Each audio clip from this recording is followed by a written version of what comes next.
Hey friend, welcome to the Holy and Hungry segment of the Vision Driven Health podcast. This midweek episode is a short health devotional for you where you can bring your hunger to the table and be filled with what God has for your health. Have you found yourself battling emotional eating? Do you feel like you're always beating yourself up for not being consistent and staying on track? Maybe the weight of shame and where you're at in your health just feels insurmountable. In today's episode, we're taking a thorough look at how David navigates some of his biggest falls for insight on how we can better partner with God in creating healthy, consistent lifestyles that last. Let's get into it. Do you find yourself struggling to consistently implement healthy habits? Do you lack energy, confidence, and motivation because of stress, overwhelm, and shame for having not gotten it together by now? Friend, there is hope and grace for your health. Hey, I'm Robin Ryan McDonald, host of the Vision Driven Health podcast. I'm a follower of Jesus, a wife, a mama of two, and a seminarian turned health coach. And I'm so excited that you're here. I found myself in my early 20s captive to cravings and convenience. 20 pounds heavier, super tired, with a face full of acne. I could not figure out how to maintain healthy habits until I discovered the power of aligning my choices with God's vision. 10 years and 2 kids later, by the grace of God, I'm still prioritizing my health and feeling amazing. If you are over quick fixes and are ready to feel good in your own skin, then grab a giant water bottle and let's dive on in.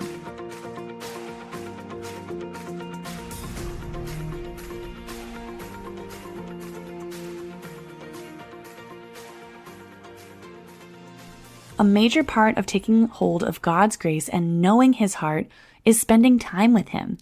My team and I made a resource called the 5-Day Sugar Fast. It's packed with info on fasting from a spiritual and physical standpoint, along with a guide on how you can do a fast in partnership with God to experience freedom and nearness with Him. In it are 5 devotionals that walk you deeper into God's heart for you and your health. Get this totally free at visiondrivenhealth.com/resources.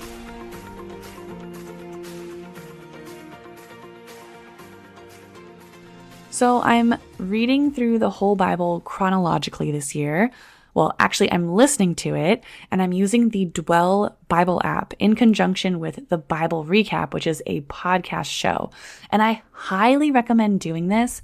The Bible Recap is a tool that basically provides context and insight to what you read in the Bible. So if you're supposed to read 1 Samuel 1 through 3, then you'll pull up the 1 Samuel 1 through 3 podcast episode on the Bible Recap. And the host, Tara Cobble, she's awesome. She will give you insight from a biblical context standpoint. She does the exegetical work and kind of provides a really brief, 6 to 8 minute summary on those chapters that you read. It's super helpful for greater insight. I think it's also helpful to hear. It's almost like having a commentary. And she always ends it with asking, what's your God shot? And so no matter what you read, you're always asking yourself, who's God in this? What's He up to? What have I learned about the Lord in this? And I just think it's really rich. Anyway, right now in this process, I am going through 1 and 2 Samuel and looking at the life of David. Now, I'm sure many of you have heard the story of David and Bathsheba. I had, but rereading it, there were new details and aspects of it that really made me think about the power of God's grace and what a perspective of God's goodness can do for us in all areas of our life, but also in our health journey. So this story is found in 2 Samuel 11, and then I will be referencing Psalm 51 as well. So the story goes that, and this is the Robin summary, so I mentioned where you can find it in the Bible because I do encourage you to actually read it. But so the story goes that David stayed home from battle. And it doesn't say why, but typically kings were the ones who led the charge for their armies in battle. And we see actually prior to this chapter that David usually did this, and he was known for being a mighty man and for having victory in war and in battle. So it was really strange that he didn't go to battle this time and that he was at home.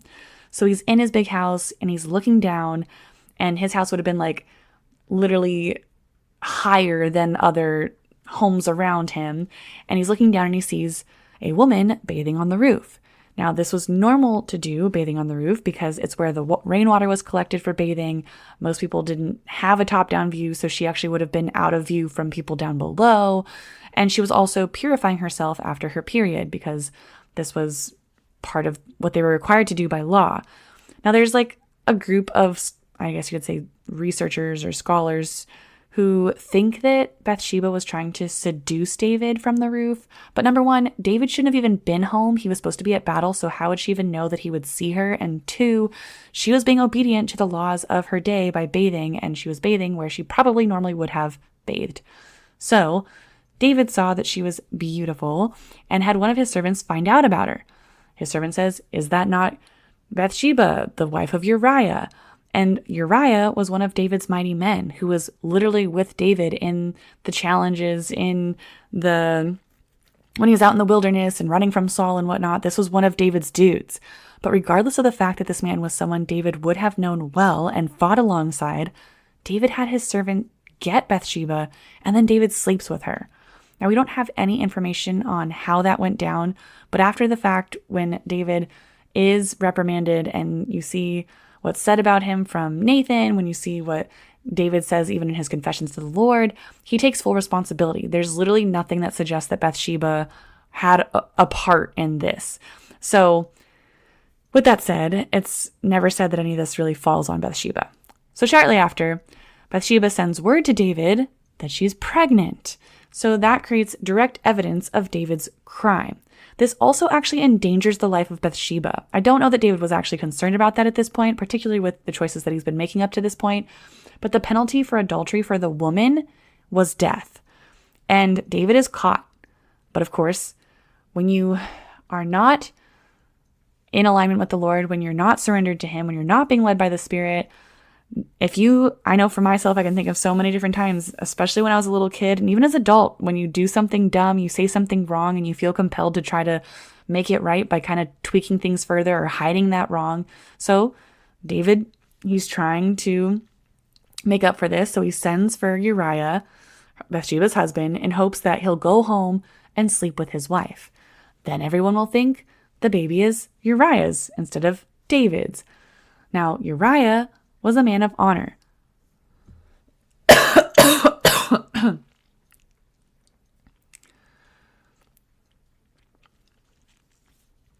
Now, Uriah was a man of honor, and instead of going home to be with his wife, he sleeps at the steps of David's house. When asked by David why he did that, he told him that the other men were out fighting and he didn't see it right for him to get the comfort of his wife while they were out there. Now, this is obviously a stark contrast to David, who's not fighting, and not only not fighting and living in the comfort of his house, but he's also sleeping with other people's wives. Well, one other man's wife. So David then has Uriah take his own death sentence via letter to the head of David's army, Joab, instructing that Uriah be placed in the front of the battle and make sure that he's going to die. Which is just, like, the layers of that to me is so wrong. I mean, not only did he have him, it's like, okay, you didn't follow through on my plan to have it work out that you can live, but since I literally cannot make this right, you're just going to have to die. And then I look like the good guy by taking in Bathsheba as my wife. And then it just looks like she conceived because I was the good guy and took her in. So Uriah does end up dying in battle. And when David is told that Uriah is dead, he tells the messenger to tell the other guys not to be upset about it, but to just keep on fighting. Now, this was one of those newer details where I was like, man, and especially after reading through the whole book again.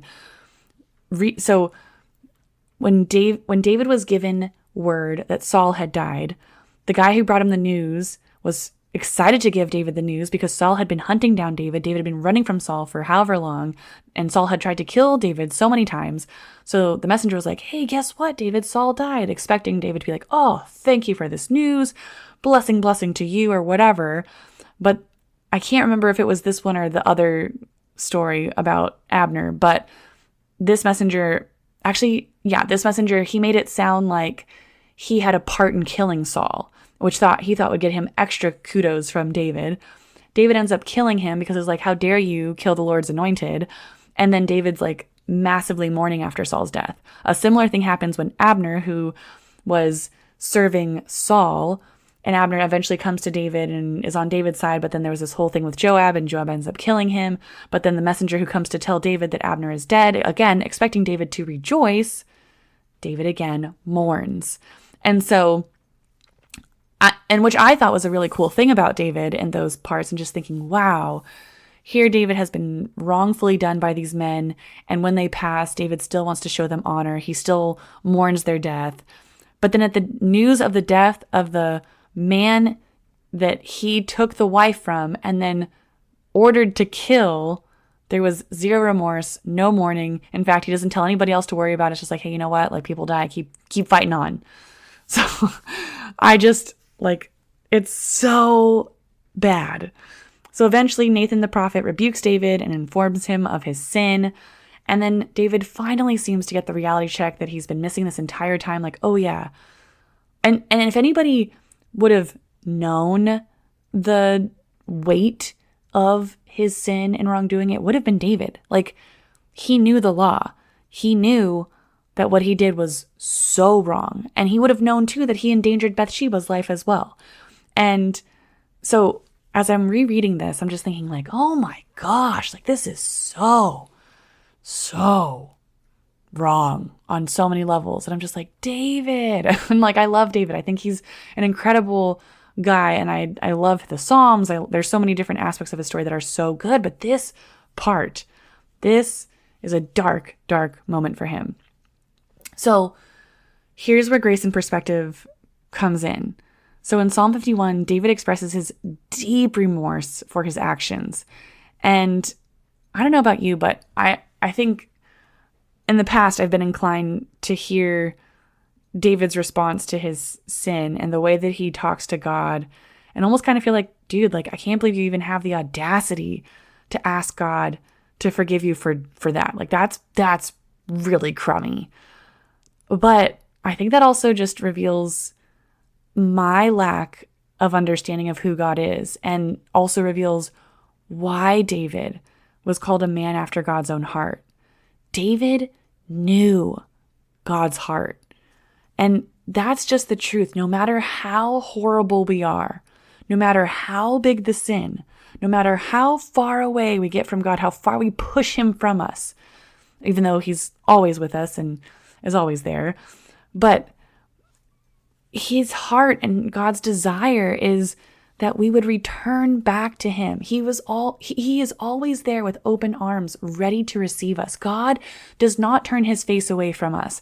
God is not hindered by our sin. That's actually a false theology. What's the song that says, the Father turns his face away? What song is that?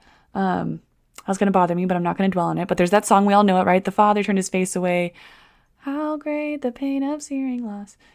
What is that one? You know what I'm talking about. So the Father turns his face away. And that's actually not true. Okay. This was not in my in my notes for this episode, so bear with me. In the gospel account where we see Jesus says, my God, why have you forsaken me? Right? And so we think that God turned his face away. We think that God left Jesus. We say, oh, because Jesus bore the weight of all of our sin. All the sin was placed on Jesus, and therefore God is holy. He could not handle it. He had to look away from his own son. But if you look like deeper into that concept and really start to poke holes on it, it doesn't work.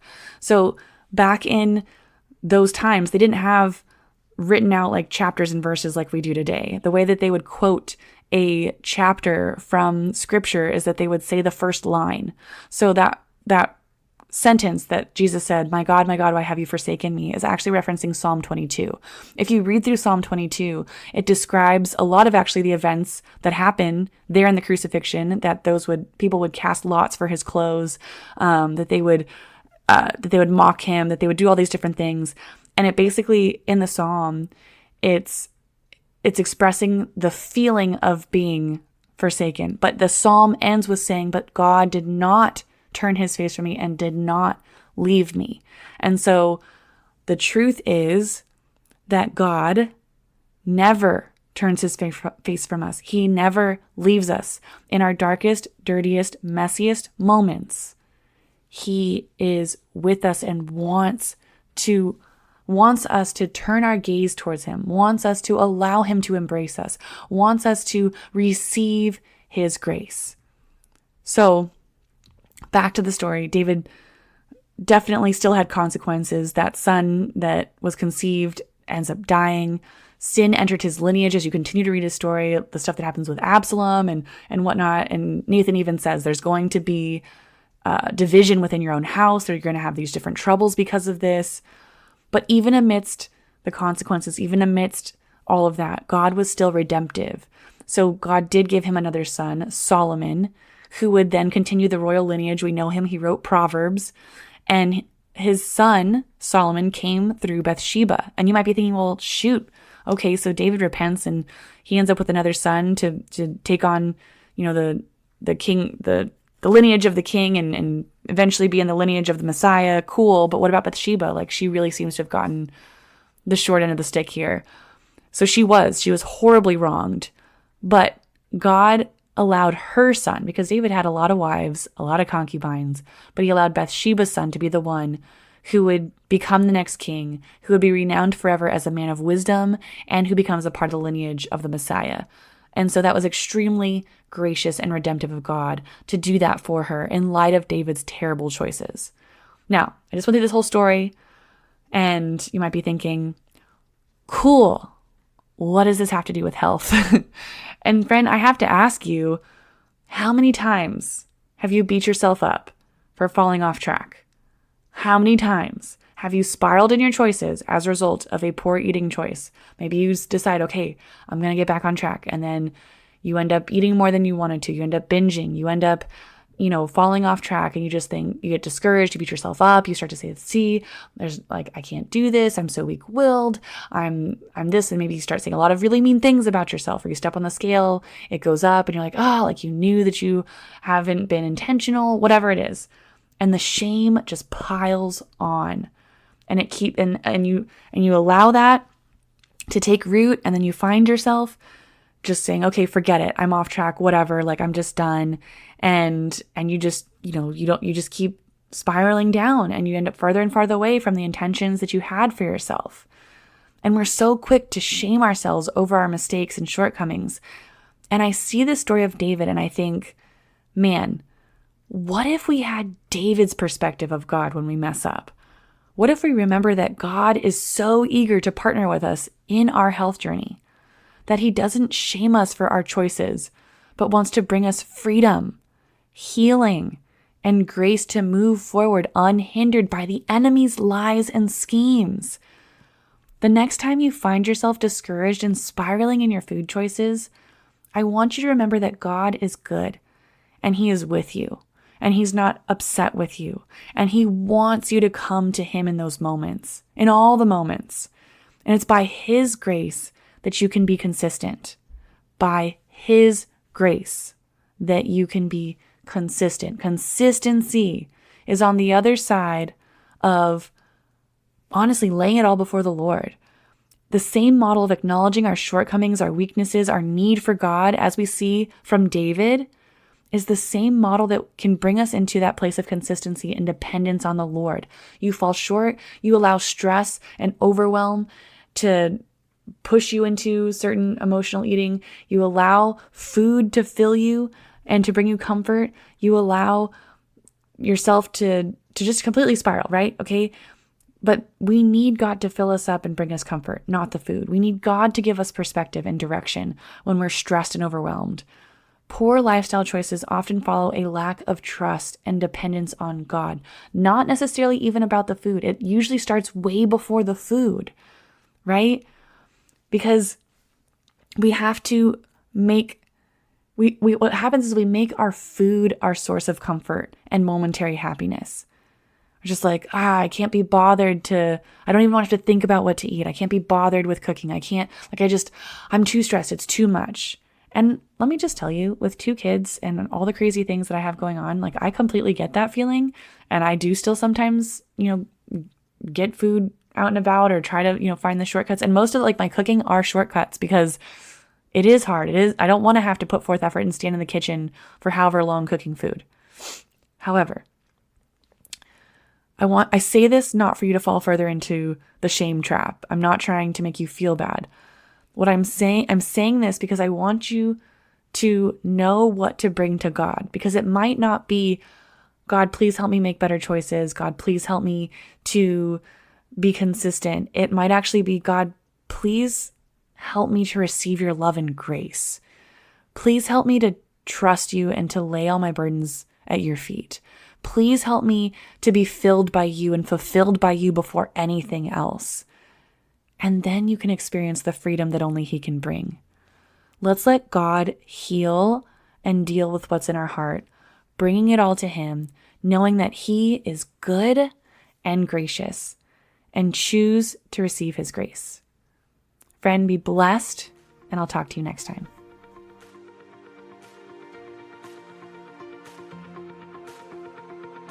Thank you so much for listening to the Vision Driven Health Podcast today.